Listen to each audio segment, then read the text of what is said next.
سلام دوستای عزیزم. امروز روتین موهای فر خودم رو میخوام با شما به اشتراک بگذارم. اول موهامو با اسپری آبخیس میکنم. بعد موهامو با این براش که یکی از پرفروش ترین براش ها توی آمازونم بوده قشنگ براش میکنم. بعد این سرم رزماری اند مینت رو به ریشه موهام میزنم و قشنگ ماساژ میدم که به رشد موهام خیلی کمک میکنه.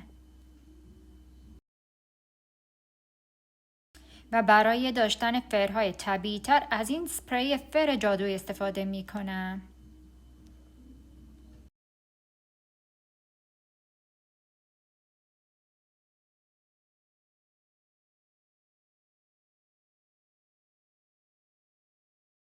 و در آخرم موهامو با این سپری نگه دارنده که یکی از فیوریت های من اسپری می کنم.